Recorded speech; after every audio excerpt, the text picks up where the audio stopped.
नमस्कार मित्रांनो, आम्ही फिरस्ती माणसं या यूट्यूब चॅनलमध्ये आपले स्वागत आहे। आज ब्लॉग काढण्याचं स्पेशल असं काही कारण नाही। आम्ही पंढरपूरला चाललो आहे। तुळशी वृंदावन येथे जाणार आहे सहकुटुंब सहपरिवार फिरण्यासाठी। आमच्या गावाकडून पंढरपूरला जाताना रस्ता खूप छान आहे। सुंदर असं वातावरण असतं। शेती बागायत भाग असल्यामुळे येथे पूर्णतः हिरवळ बघायला मिळते।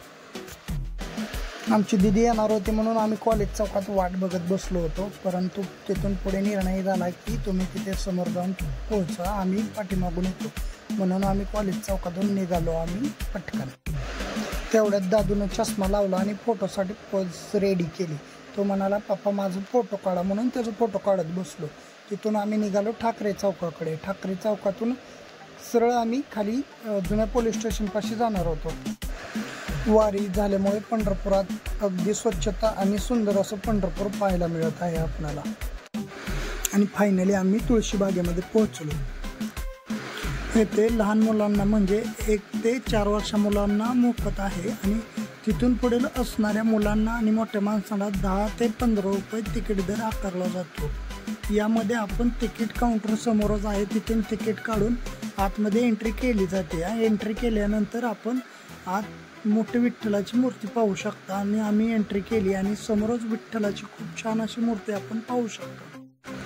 तुळशी वृंदावनमध्ये याचा अर्थ की इथे वेगवेगळ्या प्रकारच्या तुळशीची झाडांची लागवड मोठ्या प्रमाणात आणि छान आकारात केली आहे। यामध्ये तुळशीच्या पानांचे महत्त्व आणि त्याची माहिती सांगणारे इथे QR कोड आणि एक स्टीलचे बॅनर असे लावलेले आहेत। त्याच्यावर व्यवस्थितपणे सर्व अशी माहिती दिलेली आहे।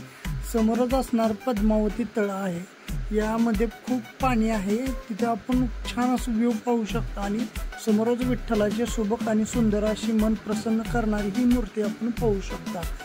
खूप मोठ्या प्रमाणात पर्यटकांची संख्या या ठिकाणी वाढत आहे। दिवसेंदिवस खूप भाविक भक्त जे पंढरपुरात येतात ते या ठिकाणी फिरण्यासाठी फॅमिली सोबत लहान मुलांना घेऊन येतात। यामध्ये खेळण्यासाठी मुलांना लॉन्स गवत वगैरे छान आहे। यामध्ये आपण येऊन पूर्ण फॅमिली सोबत चांगला टाइम स्पेंड करू शकता। पंढरपूरमध्ये फिरण्यासारखी भरपूर ठिकाणे आहेत, त्याच्यापैकी एक स्वच्छ आणि सुंदर असं निसर्गरम्य वातावरण। या ठिकाणी आपण भेट एक वेळ अवश्य द्या। पंढरपूरमध्ये आल्यानंतर जवळच आहे, अगदी रेल्वे स्टेशन पासून अगदी हाकेच्या अंतरावरती हे आहे। या ठिकाणी बघू शकता चालण्यासाठी पाऊलवाट केलेली आहे। त्याच ठिकाणी समोरच तुळशींची झाडं आणि त्याचे औषधी गुणधर्म याची माहिती देणारे आपल्याला QR कोड या ठिकाणी मोबाईलवर पण त्याची आपण माहिती व्यवस्थितपणे बघू शकता।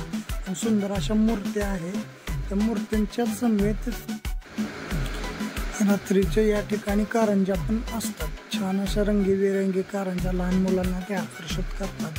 त्यामुळे संध्याकाळच्या वेळेस एकदम लाइटिंगचं वगैरे मस्त केलेलं आहे। या ठिकाणी आपण बघू शकता। फायनली 1 तासभर आम्ही पूर्णपणे तुळशी वृंदावन बघितलं आणि नंतर आम्ही प्लॅन केला जेवण करण्याचा। त्यासाठी आम्ही चांगलं हॉटेल शोधत होतो।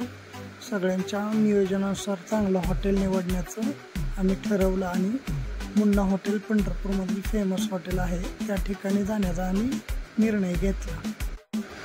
तुळशी वृंदावन फिरल्यामुळे चालून चालून भूक लागली होती सगळ्यांनाच, म्हणून म्हणलं शेवटी चला जेवण करून जावं आलो इथं।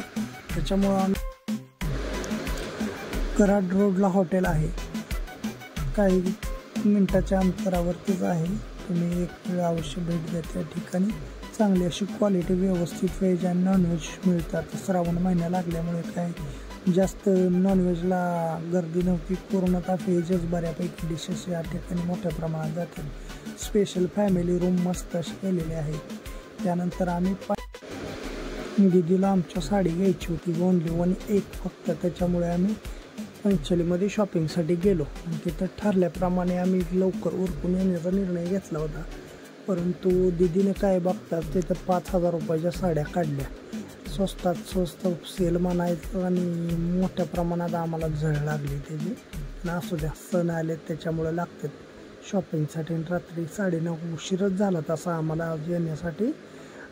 उशीर झाल्यामुळे चला पावसाचं वातावरण होतं, तरी पण म्हणलं आता होऊ द्या उशीर। त्यामुळे आम्ही हळूहळू करत आम्ही शेवटी फायनली गावाकडे प्रस्थान केलं आणि फायनली आम्ही गावाकडे पोहोचलो. धन्यवाद.